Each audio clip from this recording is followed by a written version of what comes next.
নমস্কার, আপনারা দেখছেন সংকেত মিডিয়া, সোজা কথা সহজভাবে। নমস্কার, সংকেত মিডিয়ায় আপনাদের স্বাগত। আমরা এই মুহূর্তে আছি ঠিক কলকাতার বেহালার পশ্চিমে 131 নম্বর ওয়ার্ডে, যেখানে এবারে তৃণমূল কংগ্রেসের 2026-এর বিধানসভা প্রার্থী হিসেবে বেহালা পশ্চিমে দায়িত্ব পেয়েছেন রত্না চ্যাটার্জি। যদিও তিনি গত 2021-এর বিধানসভায় কিন্তু বেহালা পূর্বের দায়িত্বে ছিলেন এবং 5 বছর উনি বেহালা পূর্বের অভিভাবিকার কাজ যেমন করেছেন তেমনি কিন্তু বেহালা পশ্চিমেরও সমানভাবে দায়িত্ব নিয়েছিলেন, যেহেতু বেহালা পশ্চিমে কিন্তু দীর্ঘদিন অভিভাবকহীন হয়েছিল। সে জায়গায় এবারে রত্নাদি কিন্তু নিজেই বেহালা পশ্চিমের প্রার্থী হিসেবে দায়িত্ব পেয়েছেন। আমরা সরাসরি ওনার কাছ থেকেই জেনে নেব। এই যে দিদি, বেহালা পূর্বের পর আপনি বেহালা পশ্চিমে যে দায়িত্ব পেলেন, প্রথমে আপনাকে বলবো যে কেমন, মানে কি মনে হচ্ছে আপনার?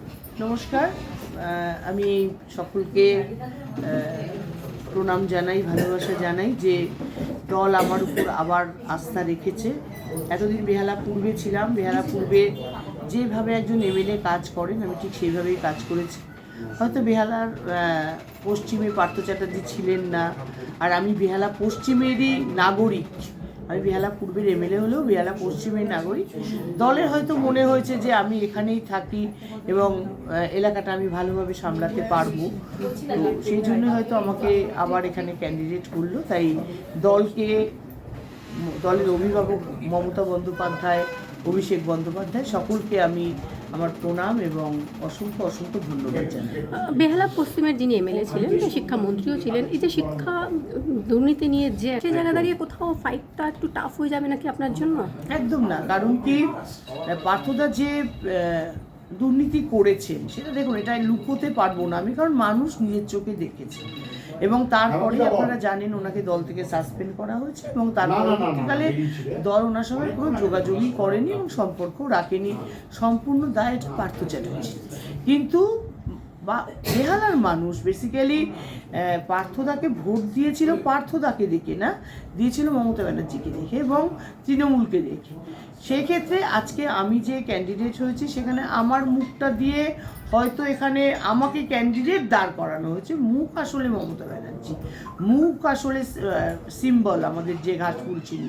অতএব মানুষ মমতা বন্দ্যোপাধ্যায়কে ভরসা করে, জানে যে মমতা বন্দ্যোপাধ্যায় যে ক্যান্ডিডেট দিয়েছেন মমতা বন্দ্যোপাধ্যায় তাকে দেখে রাখবেন এবং সারা বাংলার জন্য মমতা বন্দ্যোপাধ্যায় এই ধরুন 15 বছর শেষ হলো, মানে 16 বছরে পার দেবে। এই 16 বছর ধরে বাংলার মানুষের জন্য মমতা বন্দ্যোপাধ্যায় যেভাবে কাজ করেছে, যে প্রকল্পের মধ্যে দিয়ে মানুষের বিভিন্ন সুবিধা এনে দিয়েছে, বেহালা পশ্চিমেও ঠিক সেই সুবিধেই মানুষ পাবে, সেই কাজগুলোই এখানে হবে। কারণ বেহালা পশ্চিম বাদ দিয়ে সরকার নেই, বেহালা পশ্চিম নিয়েই সরকার।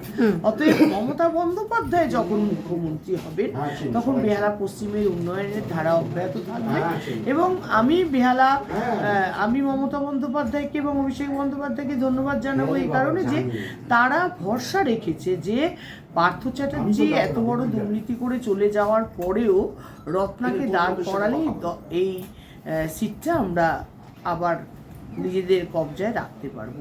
এই জন্য আমি মনে করি যে আমি ব্লেসড যে দল আমার উপর এই আশীর্বাদটা দিয়েছে এবং ভরসা রেখেছে। 125, 126, 27, 28, 29, 30 এবং 119 এবং 116, 18 এই 10টি ওয়ার্ড নিয়ে আপনার পশ্চিম বিধানসভাটা পড়ছে। তো কার্যক্রম কিছু সাজানো হয়েছে নাকি এখনো? না, দেখুন 2 ঘন্টা আগে আমাদের 3:30 নাগাদ সবে আমাদের ক্যান্ডিডেট ডিক্লেয়ার হয়েছে। আমাদের এমনি মোটামুটি দেখুন, আগে তো আমি বেহালা পূর্বে এমএলএ হয়েছি, আমি জানি যে কিরকম ভাবে করতে হয়। প্রচুর কর্মী আছে যারা অফিস সামলাবে। দেখুন, আমি তো অফিস সামলাতে পারবো না, আমাকে প্রচারে বেরোতে হবে। অফিস সামলানোর জন্য প্রচুর কর্মী আছে বেহালা পশ্চিমে যারা এর আগে 10-12টা ইলেকশন সামলে এসেছে। অতএব আমার কোনো এই নিয়ে কোনো চিন্তা নেই। কিন্তু এখন সবাই আসছে, বেহালা পশ্চিমের সবাই আসছে দেখা করতে। বিশেষ করে আমিও এখানকার একটা ওয়ার্ডের councillor.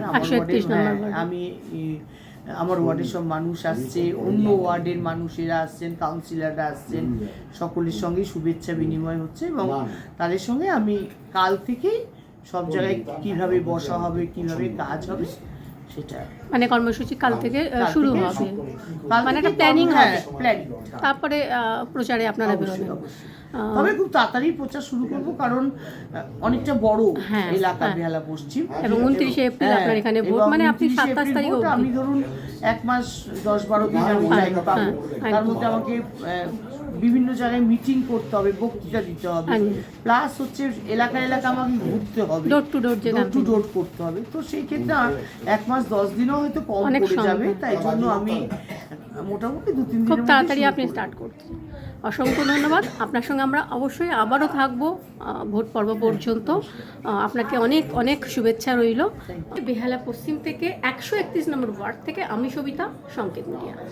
Subscribe our channel. Press the bell icon.